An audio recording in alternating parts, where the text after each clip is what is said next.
la meningitis? ¿Qué piensan que es la meningitis? ¿Quién me dice? Ya me mandaron las de ustedes, ¿verdad? ¿Sí Una me lo inflamación, mandaron, doctor. Diana? ¿Dónde? Es una inflamación. Dímelo así. Bien. ¿Es una inflamación? ¿Qué más? Sí, doctor, es una inflamación secundaria a una infección que se da principalmente en el espacio supraracnoideo. Sí. Pues este es el que se encuentra entre la pia madre y la aracnoides. Pia madre, muy bien. ¿Qué más? ¿Qué me puedes decir? Bueno, hay diferentes clasificaciones donde pues tenemos la bacteriana o la viral, dependiendo el microorganismo, pero Okay. también el mecanismo de cómo se obtiene la infección. ¿Cómo llega al cerebro la infección? ¿Por dónde pueden llegar? Díganme ejemplos. Una infección pulmonar o en el oído. Bien, una infección pulmonar. Muy bien. Ok. ¿Qué otras vías hay de que llegan los bichos al cerebro? Por un absceso.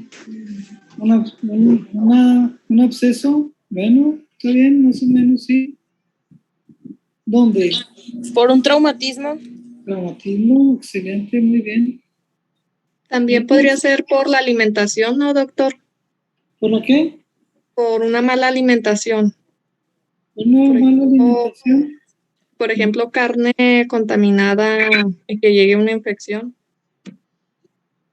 Sí, hay algunas enfermedades, pero una infección, ¿cuál? ¿A qué te refieres? ¿Cuál? Está bien. Es poco común, pero ¿cuál sería? ¿Está bien? Sí, hay algunos alimentos que predisponen a eso. Las salchichas, por ejemplo, ¿a qué predisponen? Los lácteos.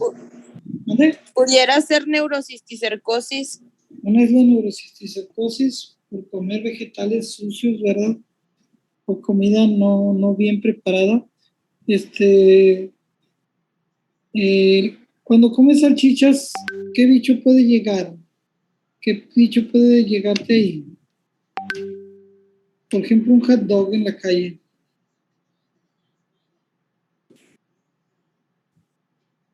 Es Listeria monocitogenes. Excelente. Listeria. Se llama romboencefalitis. Afecta una parte de los ventrículos cerebrales. ¿Ustedes ya llevaron neuroanatomía? Sí. Sí, doctor. Básicamente, ¿no? Bueno, ¿es una enfermedad leve o es una enfermedad preocupante, una infección del cerebro? ¿Qué piensan? Es preocupante. Muy preocupante, ¿no? Si es una infección bacteriana, si no hubieran antibióticos, ¿cuántas personas se morirían? ¿Quién sabe? Prácticamente sin antibióticos casi el 100% se morirían. ¿Sí? Ok. Sin embargo, los antibióticos cuando rompan los bichos se presenta una inflamación muy grande y a veces se les tiene que poner esteroide antes de dar el antibiótico.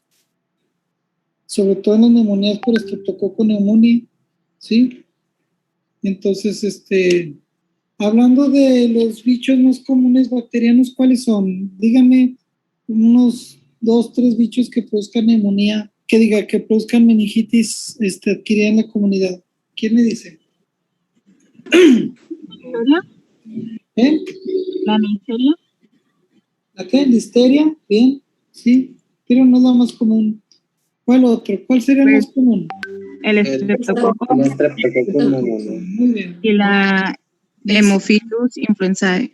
Haemophilus influenza y la Neisseria meningitis. Entonces, vamos a empezar a hacer algunas cosas.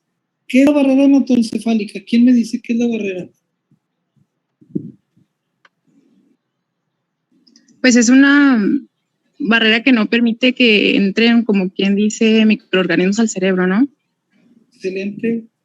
Muy bien, pues es una barrera para el paso de los bichos, sobre todo, y es una unión muy cercana a las células, ¿no? De los endotelios, los vasos sanguíneos que llegan ahí a dar la nutrición al cerebro, tienen las células endoteliales están bien juntas, ¿no?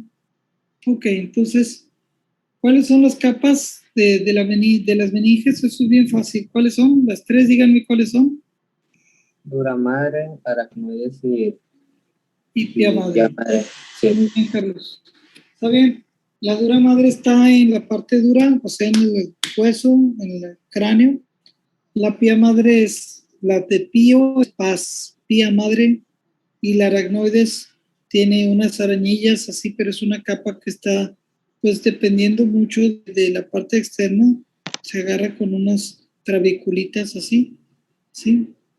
¿En dónde está el líquido cefalorraquídeo, muchachos? ¿Y para qué sirve? El líquido En la parte cefalorraquídeo. subaracnoide, ¿no? ¿En qué? ¿En la aracnoides y qué? ¿Entre la aracnoides y cuál? ¿La dura o la pía? La pía madre. Tía. Sirve para como una forma de un drenaje, un sistema de enfriamiento al cerebro. Es como un radiador que mandas así a tu máquina del cerebro a enfriar. Ok, está bien. Vamos a tratar de disfrutarlo. El espacio subdural, ¿cuál es el espacio subdural? ¿Quién me dice? Dura madre y aracnoides, el que se encuentra entre Entre dura la madre y dura aracnoides. madre y la aracnoides, está bien. ¿Qué tiene ese espacio subdural? ¿Qué tiene? Venas cerebrales, bueno, a nivel encefálico, venas cerebrales. Sí, ¿y qué tiene ese espacio? Espacio subdural, ¿qué tiene? Está hueco, no hay aire, ¿sí?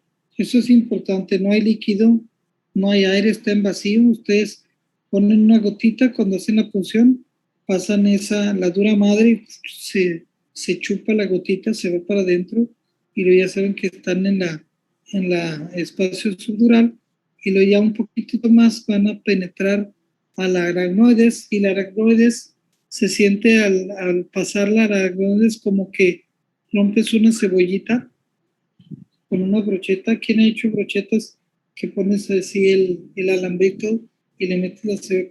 Así se siente. Bueno, ok. Estas son las membranas que ven en el libro. Este es el hueso. Esta es la dura madre. Esta es la aracnoides. Este es el espacio subdural. Y este es el espacio subaracnoideo espacio, porque está abajo de la aracnoides. Y aquí va el líquido cefalorraquídeo, central system fluid, líquido cefalorraquídeo, cerebroespinal fluid. Esta es la pía madre y está la corteza cerebral. Cualquier inflamación de estas meninges va a afectar un poco a la corteza cerebral. Entonces, cuando nosotros hablamos de esto, es importante conocer las partes porque de aquí van a salir toda la sintomatología. Si no conocemos esto, desconocemos qué es una meningitis. Entonces, aquí empieza la ciencia. Espero que la disfruten. ¿Sí? Ya dijeron ustedes qué es la barrera hematoencefálica, más o menos. Dicen que es una barrera de células que impiden el paso libre de cualquier cosa al cerebro. Entonces, en los vasos sanguíneos que vienen por este espacio subaracnoideo, ¿sí? En los plexos coroideos, etcétera, donde se produce líquido cefalorraquídeo, los vasos sanguíneos vienen, las células están muy pegadas y no permiten que difundan muchas cosas tan fácil, ¿sí? La permeabilidad limitada del sistema nervioso central en sus vasos forma una barrera fisiológica, porque es un vaso menos permeable, que es llamado por lo mismo barrera hematoencefálica. Esta barrera protege al cerebro de los patógenos que nos invaden y de sustancias tóxicas. Sin embargo, la impermeabilidad del sistema nervioso en sus capilares no solo confiere un efecto de protección, también evita la entrada de inmunoglobulinas, de complemento y de antibióticos, lo cual hace que una infección del cerebro sea muy peligrosa. Entonces, pasa un poco de aquí de los vasos sanguíneos, no se dilata tanto el vaso sanguíneo para que lleguen tus defensas ahí a pelearse aquí a estos, ¿sí? A líquido cefalorraquídeo, etcétera. Entonces, por si un patógeno alcanza la barrera hematoencefálica, las defensas iniciales del huésped están afectadas, están medio debilitadas, lo cual explica una progresión rápida y serios pronósticos en estos casos. Entonces, son enfermedades que a menudo amenazan la vida, ¿sí? Son infecciones que generalmente, ¿sí? Son enfermedades infecciosas que son emergencias porque pueden ser desastrosas y requieren tratamientos inmediatos, así como en las neumonías hay lo que se llama tiempo de la puerta a que llegues a la aguja, y de lo cual nos quedamos en decir tratamientos que hay para neumonía. Aquí probablemente lo vamos a ver también. Y entonces requieren tratamientos inmediatos. ¿Está bien? Ahora, ¿cuáles son las infecciones principales de otras partes del cuerpo que llevan a una meningitis bacteriana? Generalmente, ¿de dónde vienen las infecciones? ¿De qué otra parte del cuerpo vienen? Y que desembocan en que tengas una meningitis bacteriana. ¿Quién me dice? Puede ser por una sinusitis, una endocarditis. Una sinusitis, muy bien, excelente. Sobre todo una sinusitis frontal se te puede meter, una sinusitis, o sea, una sinusitis frontal te puede afectar al lóbulo frontal. Una meningitis, muy bien. ¿Una qué dijiste? Una sinusitis, ¿qué más, hijito? Endocarditis. Una endocarditis, una inflamación del corazón donde las bacterias las estás aventando, claro. Sobre todo en estreptococo, algunos estreptococos producen mucho trofismo para invadir. Los estreptococos, hay unos que son bien malandrines, ¿sí? Hemolíticos, etcétera, ¿sí? Pero las infecciones bien dijeron, una sinusitis, una infección del corazón, la neumonía, no la olviden, la neumonía es bien común. ¿Sí? Un favor, Sotiris, espero estés bien, me das chance, estoy en una conferencia. Me tardo un ratito, ahorita te llamo. Bueno, entonces, esas infecciones, a veces las infecciones de los huesos, colega, en las infecciones de las meningitis, de las, una otitis media, las infecciones del oído medio afectan al hueso y pum, abren y producen abscesos cerebrales o meningitis. Una infección de hueso aquí, a veces esta parte de la nariz, la parte alta, produce una inflamación del hueso en la lámina cribosa del etmoides, donde entra el nervio olfatorio, ahí, hijo de su mamá, y tienes una infección luego en el cerebro. Entonces, esas infecciones son importantes. Ok. ¿Cuáles son los síntomas que aumentan la posibilidad, que te dicen, este paciente tiene meningitis? ¿Quién me dice? ¿Qué síntomas hay generalmente? Pues yo había leído. Digan, ¿quién? Los que quieran, hablen. Rigidez de nuca. Rigidez de nuca. ¿Qué más otros datos, hijos? Fiebre. Lisbeth. Fiebre, cefalea. También estado mental alterado. Estado mental alterado. Creo que lo que han dicho ustedes encierra lo más importante. Un paciente que tiene fiebre con una alteración del sistema nervioso central, alteración mental, que es una alteración mental, pues que dice alguna incoherencia o está somnoliento, no lo despiertas, con fiebre, ¿sí? Y lo que dijo el colega también, rigidez de nuca, hijo de su mamá, aumenta mucho la probabilidad de que tengas eso. Entonces, es una enfermedad bien malandrina, ¿sí? Pero si hay una triada que les hace ver esto es la rigidez. ¿Por qué? Porque acuérdense de la estructura de las meninges, y si estiras así la cabeza o doblas la cabeza y les duele mucho, se está hablando que probablemente las meninges al estirarlas duelen. Entonces, pues una rigidez de nuca con fiebre y con alteración neurológica, esa triada, colegas, aguas. agua siempre.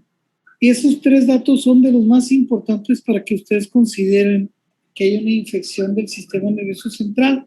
Sin embargo, tengo un cuadrito adelante que es bien práctico y que les va a permitir ver un chorro de cosas más, ¿sí? Y poder ver que hay datos locales y datos sistémicos. Entonces, muy bien. Una pregunta, si se considera o tienen un paciente ustedes que tiene probablemente una meningitis, ¿sí?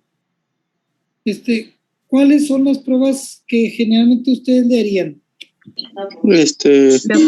Podrían hacer pruebas físicas con el signo de Kernick y Ursiski y una de líquido cefalorraquídeo.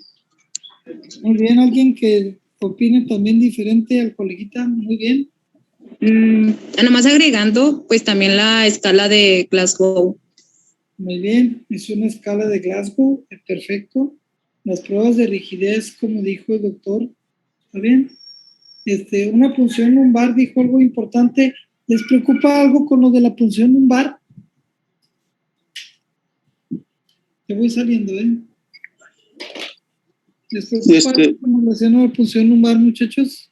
Sí, vamos a encontrar elevados los leucocitos. Eres Meraz, ¿verdad? ¿Cómo te llamas? Jesús. Jesús Meraz, ¿verdad? Sí, doc. Ok. Entonces, ¿qué te preocupa con cuando haces una punción? El color y las células que contengan. Ok. ¿Cómo debe ser el líquido cefalorraquídeo, muchachos? ¿Quién sabe? Procedimiento ¿Qué? pues transparente.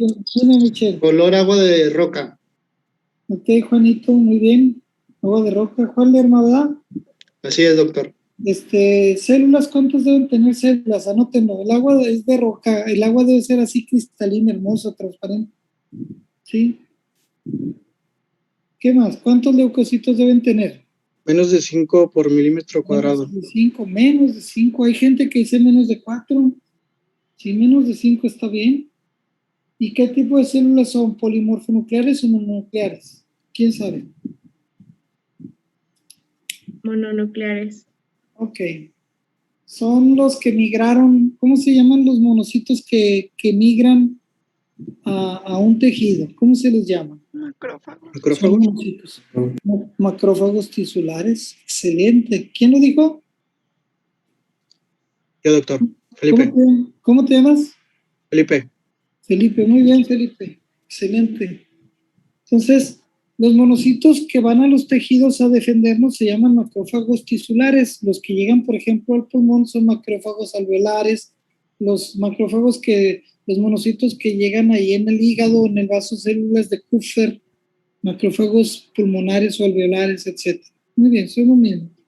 Muy bien. La punción lumbar, entonces debes tener un líquido transparente, con pocas células. ¿Cuánto tienes de glucosa, Dos tercios partes de la glucosa sérica, o sea, entre 50 y 75 Ándale, miligramos. entonces si la glucosa de ustedes en estado normal es de 120 o de 100, vamos a ponerlo en 100, pues deben tener más 2 tercios de lo que hay. 2 tercios sería más o menos 66.6. Entonces de 55 a 70 por ahí más o menos es lo que traen de glucosa. ¿Está bien? ¿Y qué piensan cuando la glucosa está muy baja? Cuando la glucosa está en 20 y la glucosa en la sangre, pues le hacen al paciente, le sacan el líquido y a ver, agárrale un Destrostix al líquido, ¿sí? O la llevan rápido al laboratorio, chécame rápido la glucosa y al momento le pican y el paciente tiene 100 en sangre y le encuentran 20 en el líquido cefalorraquídeo. ¿Qué piensan? Una meningitis bacteriana. Que haya alguna bacteria o células o una inflamación que se están comiendo el azúcar, ¿no? Entonces, tanto la inflamación como las células. Entonces, y ven las células, 500 o 1000 células, la madre, o más de 200 células. ¿Y las proteínas cómo deben estar? ¿Quién me dice? Menos de 45. Menos de 45 o 40 miligramos por decilitro. O sea, por la décima parte de un litro. Entonces, menos de 450 miligramos por litro. ¿Está bien? cuando tienes más, dices, algo está muy mal. Hace poquito vi un paciente con una inflamación de ya del cerebro, pero del cerebro que baja, de la médula espinal, y entonces tenía leucocitos de 60, ¿no? Pues muy mal. La glucosa un poco consumida, tenía de 100, andaba en 41. Ese paciente está mal, ¿sí? Entonces le hicimos un estudio de resonancia y luego los de la aseguradora, no, ni madre, que no tiene porque la resonancia salió normal. Y les tuve que hacer una carta. Oigan, ¿quién es el que hace el diagnóstico? ¿La resonancia o los clínicos? El paciente no podía mover de aquí para abajo, no podía orinar, no podía hacer popó, no podía apretar las pompis y sentir el ano ni nada. Entonces tiene afectación motora sensitiva y de los ínteres. Esa es una mielitis, es una afectación medular. Pero es que la resonancia le salió normal, pues la resonancia está equivocada, pero el médico no. ¿Sí? ¿Quién es más importante, el médico o el laboratorio o los rayos X? El médico. El médico. Los médicos de rayos X son importantes, sí, para ayudarle al clínico. ¿Sí? Los médicos que están o los químicos que están en el laboratorio son importantes, sí, para ayudarle al clínico. ¿Sí? Cuando veamos COVID van a ver las aberraciones de los diagnósticos en las pruebas para hacer diagnóstico de COVID. ¿Ok? Entonces, muy bien. Está bien, han dicho bien que le hacen un líquido cefalorraquídeo, las pruebas de rigidez de nuca, etc. Muy bien. Ok. Las características del líquido cefalorraquídeo es viral. ¿Cuál diferencia hay entre las virales y las bacterianas? ¿Quién me dice? ¿Cómo está el líquido de una bacteriana y cómo está, a ver, en color? El color que es agua de roca, ¿quién afecta más el color agua de roca, las bacterias o los virus? ¿Quién me dice? Bacterias, Muy bien, ¿por qué?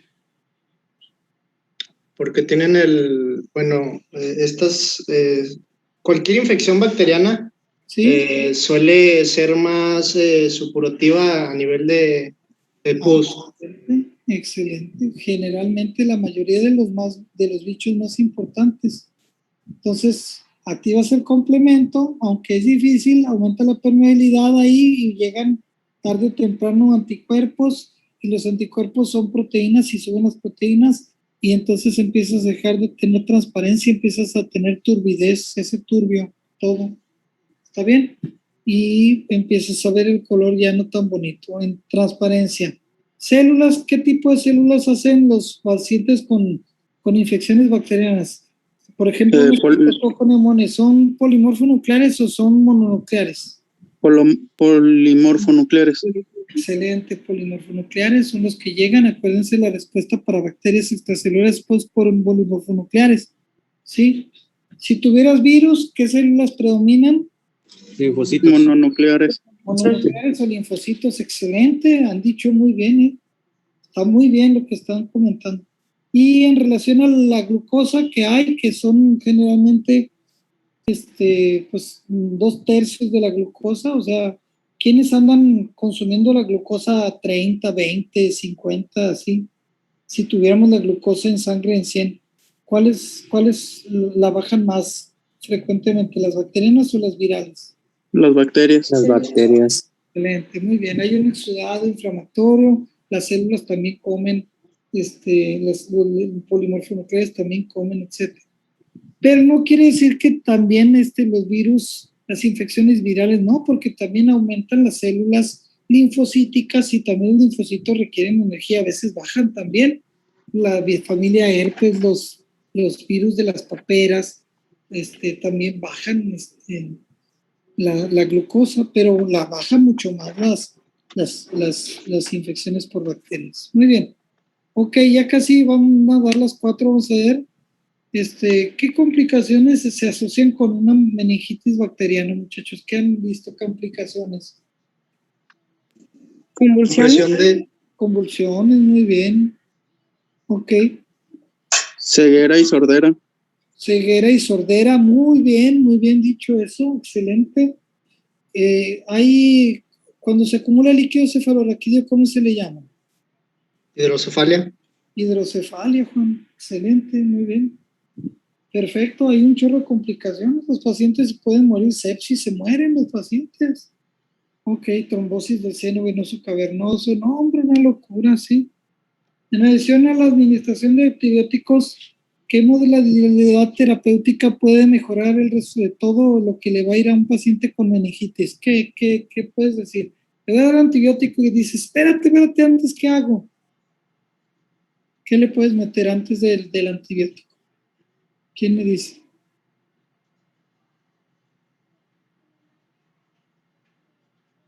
Aquí sí son los esteroides, colegas, no sufran. Aquí una dosis de esteroides antes, hijo de su madre. Les ayuda mucho a que no tengas una inflamación intracraniana importante. ¿Está bien? Yo creo que aquí lo vamos a dejar porque ya me pasé de las 4 y no le quiero faltar el respeto al compañero, ya se lo falté. Entonces, sigan estudiando de este libro, viene todo y espero que lo van a disfrutar. Gracias, muchachos, ¿eh? Gracias, doctor. Gracias, doctor.